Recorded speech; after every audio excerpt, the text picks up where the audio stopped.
الشركة التونسية للبنك، بنك يعطي إشارات إيجابية ويكون قاطرة هو لدعم التعليم العمومي، وهذا الواجب متاعنا لدعم الجامعة التونسية.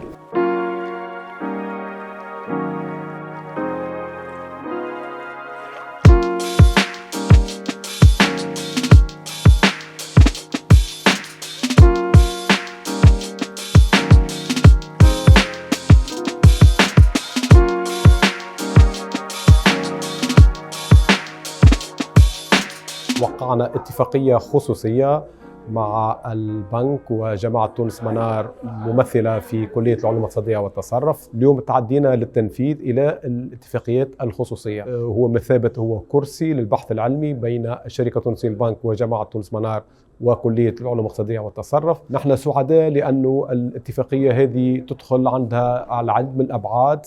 البعد الأول هو البحث التطبيقي. نحن تونس والجامعة التونسية متقدمة جدا في البحث العلمي، ولكن قاعدين نخدموا على أكثر في تثمين البحث العلمي، وهذا هو اللي باش يخلينا باش نقدموا أكثر في تشغيلية الطلبة متاعنا، باش تكون الانفتاح التطبيقي على المحيط متاعنا الاقتصادي والاجتماعي.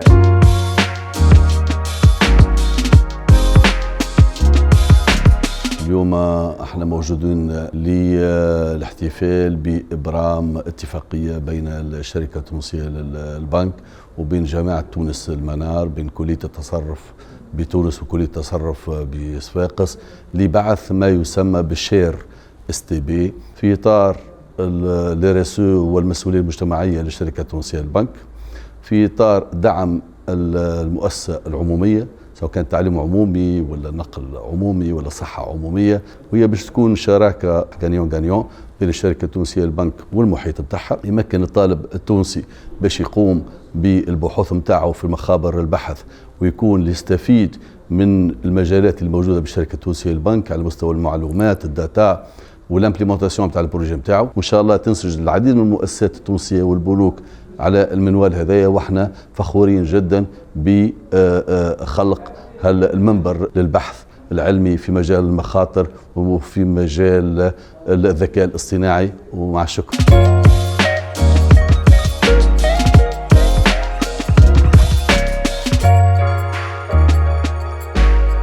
الاتفاقية هذه باش تخلينا نعملوا بحوث متوجهة نحو إشكاليات معناها تقترحهم علينا الشركة التونسية للبنك، وإحنا نسخروا إمكانياتنا باش نلقاو حلول للإشكاليات هذه، وهي في إطار انفتاح المؤسسات الجامعية والبحوث العلمية على المحيط الاجتماعي والاقتصادي، على خاطر اللي كان يتعب علينا نحن كونه البحوث نتاعنا معناها ما كانتش عندها جدوى على المستوى السوق التونسية،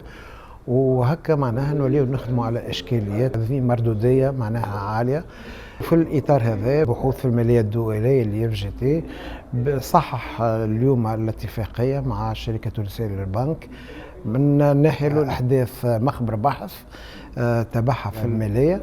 وحاجة أخرى معناها باش نحن نعطيوها باحثين دكتوراه مسجلين في مرحلة الدكتوراه باش يخدموا على إشكاليات كما ما قلت اللي تقترحهم الشركة التونسية للبنك. الاتفاقية هذه هامة وهامة جدا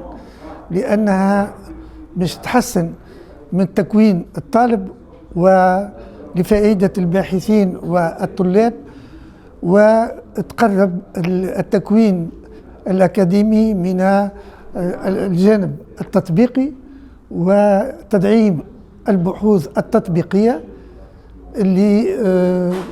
يلزمنا نطوروها لفائدة المؤسسات الاقتصادية والاجتماعية، وكل الظروف ملائمة إن شاء الله لكون أن هذه الاتفاقية ستنجح وتعطي ثمارها على الاقتصاد التونسي والتنمية والمؤسسات الجامعية والبنك والطلبة.